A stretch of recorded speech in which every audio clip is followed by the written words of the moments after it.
looking to connect a region of over 600 million bridges between our lands.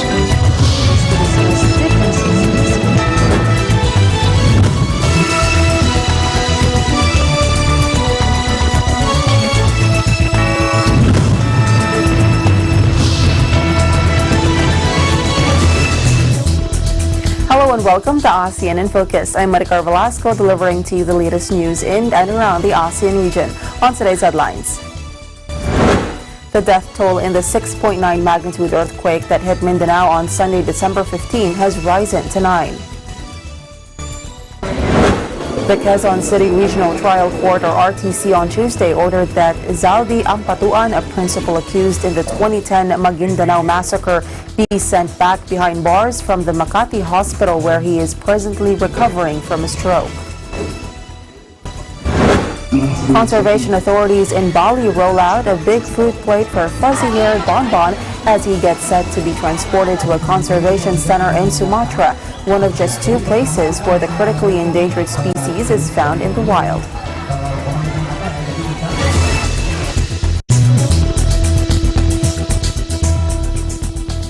The death toll in the 6.9 magnitude earthquake that hit Mindanao on Sunday, December 15 has risen to 9.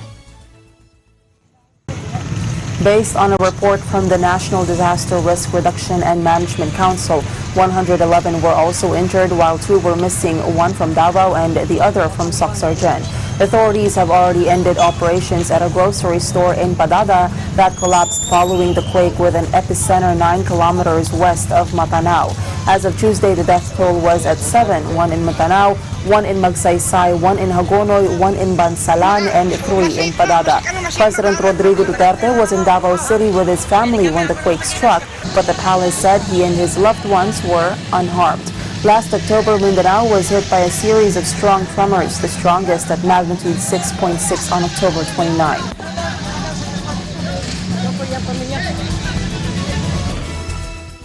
The Quezon City Regional Trial Court, or RTC, on Tuesday ordered that Zaldi Ampatuan, a principal accused in the 2010 Maguindanao massacre, be sent back behind bars from the Makati hospital where he is presently recovering from a stroke.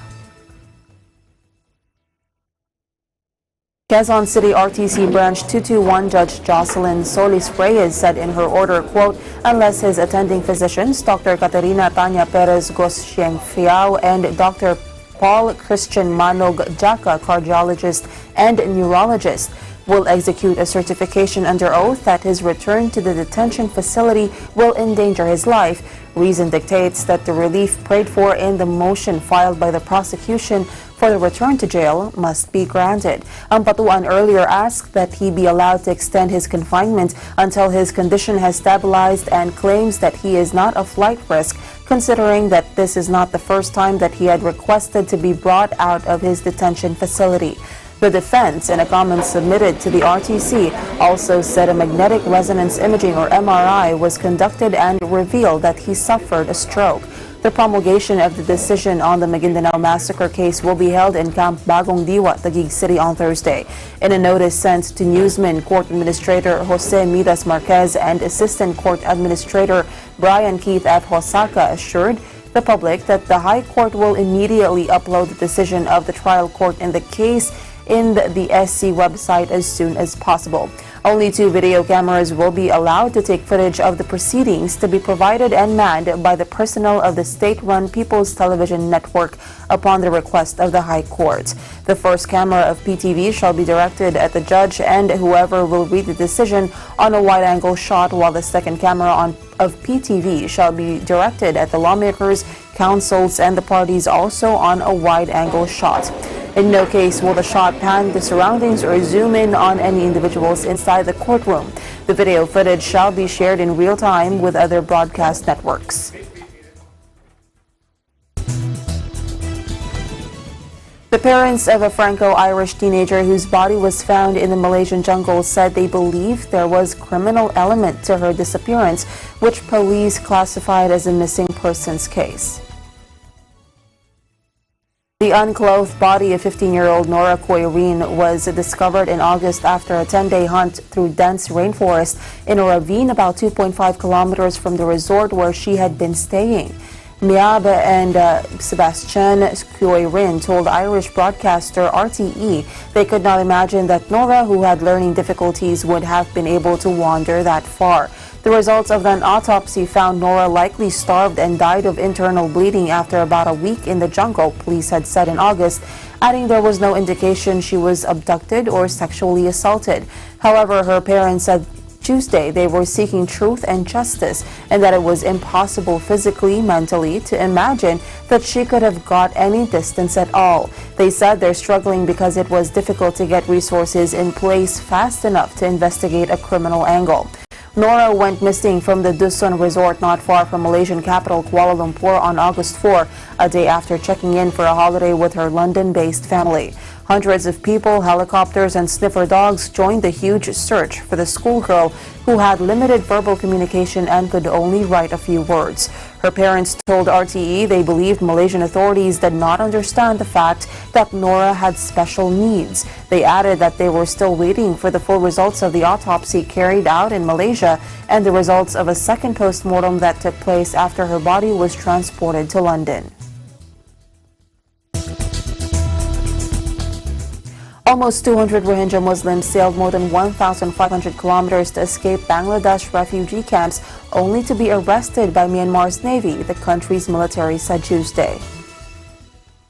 The boat seizure came just days after Myanmar's leader and Nobel Peace Laureate Aung San Suu Kyi addressed the UN's top court to deny allegations of a genocidal campaign against the ethnic minority. With the monsoon over and seas relatively calm, increasing numbers of Rohingya Muslims are once again risking their lives attempting to reach Malaysia or Indonesia. Bangladeshi authorities say they are stopping 1 or 2 boats a week, leaving the country's shores, and many more are thought to evade patrols. Few make it as far south as Gauteng, Myanmar's southernmost tip, where on Sunday the country's navy picked up the 173-strong Rohingya group, including 69 women and 22 children, a military spokesman told media. 7 boatmen were also arrested in the vessel's seizure some 135 miles off Myanmar's coast. Life is becoming increasingly difficult in the sprawling camps that are home to nearly 1 million Rohingya, around 750,000 of whom fled or cracked down by Myanmar's military in 2017. Officially, they are forbidden to leave the settlements, but the camp's vast size means they are difficult to police.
Visiting the Philippines, Manila or Quezon City is a popular destination.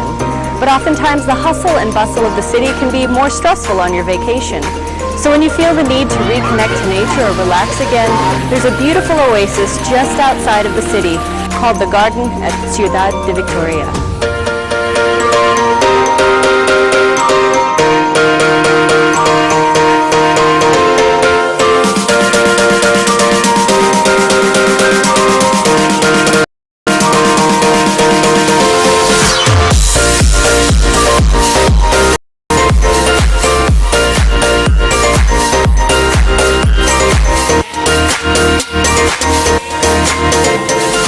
The gardens at Ciudad de Victoria are so peaceful, tranquil, and beautiful that it's become a haven for young couples and a very popular venue for engagement photos.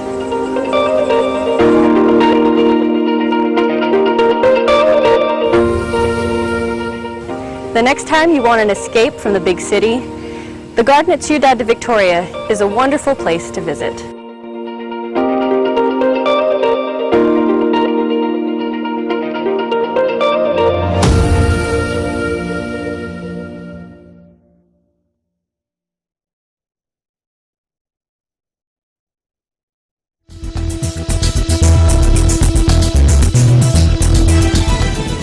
Welcome back.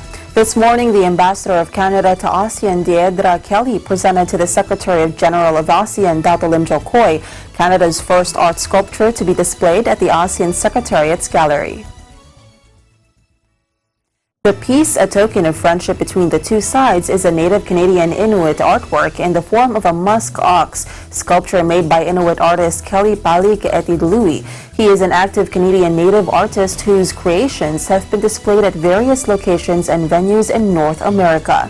Thanking the Government of Canada for the artwork, Secretary General Lim said the sculpture symbolizes the solid relations between ASEAN and Canada that began in 1977 and has contributed positively to ASEAN's integration agenda. He affirmed that the art is an effective catalyst to enhance intercultural dialogue and boost exchange of opportunities that will benefit both Canada and ASEAN.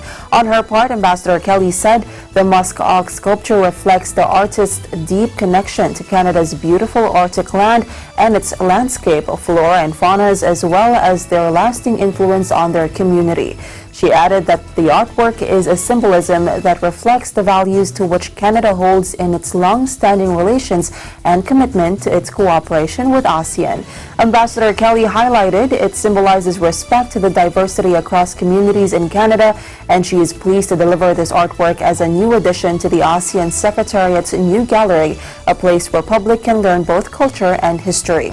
Present at the handover event were the Deputy Secretary General of ASEAN for Corporate and Community Affairs, Michael Teen, Committee of Permanent Representatives of the ASEAN member states, as well as members of the diplomatic community.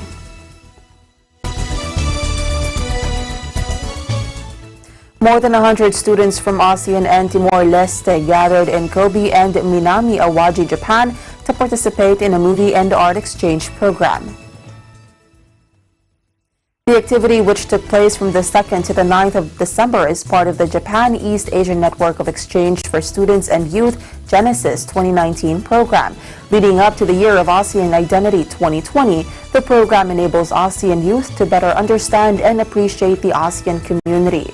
Participants were introduced to ASEAN's ongoing work in the areas of youth development and culture and arts, which are outlined in the ASEAN Work Plan on Youth 2016 to 2020 and the ASEAN Strategic Plan for Culture and Arts 2016 to 2025, respectively. Participants also discussed how to foster an ASEAN identity among the ASEAN youth. They suggested that cultural festivals, engaging social media influencers and bloggers, producing films on ASEAN and ASEAN esports competitions can make ASEAN more relevant to the young people of the region. The 13th ASEAN International Children's Film Festival was organized in conjunction with the Genesis 2019 program on the 4th of December and held at the Minami, Awaji Island. The film festival featured a short film competition addressing key issues in youth development such as crime, bullying, delinquency, as well as youth unemployment, education, and training. Youth from Chinese Taipei, Mongolia, People's Republic of China, and Republic of Korea also attended the festival. The Genesis 2019 program included visits to the Japan International Cooperation Agency, Kensai Office, Kitano Ijin Kandai, and the Minami Awaji Central Public Hall. Participants also visited junior high schools and interacted with Japanese students. JICA held a lecture at their Kansai office to help students learn about their regional activities in the area of disaster management, such as the provision of emergency support, infrastructure development, and water management.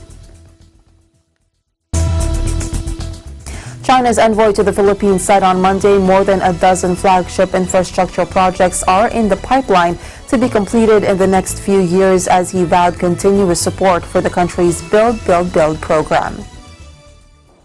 President Huang said of the 13, 7 projects are launched, received the process of implementation, and will be completed one after the other. He added that Chico River Pump Irrigation, New Centennial Water Source Kaliwa Dam, and the Philippine National Railway's South Long Haul are being pushed forward in a steady pace and will contribute to the development of agriculture and transportation in the Philippines. Huang said China has provided 2.75 billion RMB, around 398 million US dollars of grants, and close to 500 million US dollars of soft loans to the Philippines to support its Build plan. Another 3 billion RMB, around 421 million US dollars of the grant, will be further provided from 2019 to 2022. He added now altogether 10 projects have been completed, bringing tangible benefits to local people.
Watch your favorite Net25 shows on OSN channel 725, same day as the Philippines.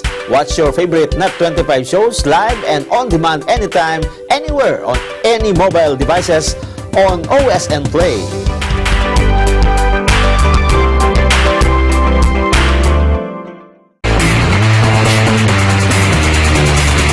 Soccer, the world's favorite sport. And it's no wonder. Spectacular goals and plenty of emotion.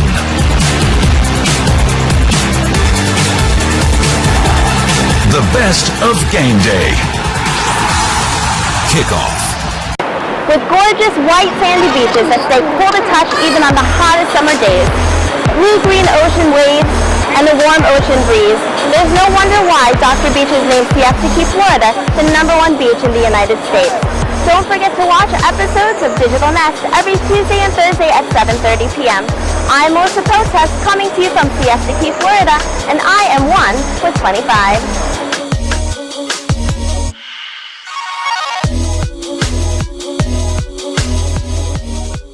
Innovation, digital disruption, globalization.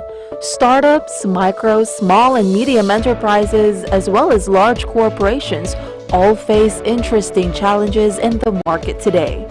Peek into the world of exciting opportunities and partnerships to drive growth with the latest business news and information. We are open for business.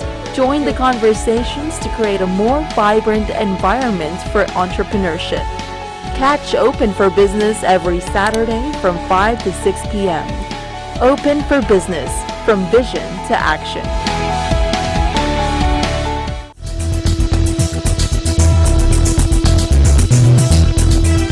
Welcome back. Conservation authorities in Bali roll out a big fruit plate for fuzzy-haired Bonbon as he gets set to be transported to a conservation center in Sumatra, one of just 2 places where the critically endangered species is found in the wild. The baby orangutan was drugged by a Russian trafficker in a failed bid to smuggle it out of Bali.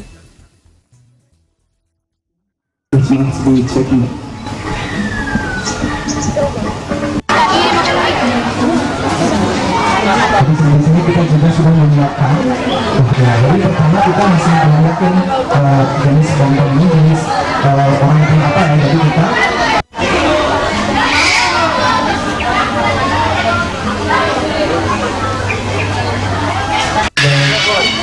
Nature Conservation Agency and we value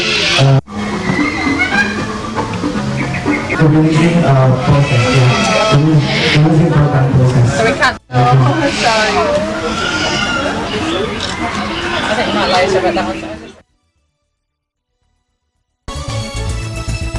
And that is the latest news in the Southeast Asian nations. Stay updated about the ASEAN region. I'm Maricar Velasco and I am 1 with 25.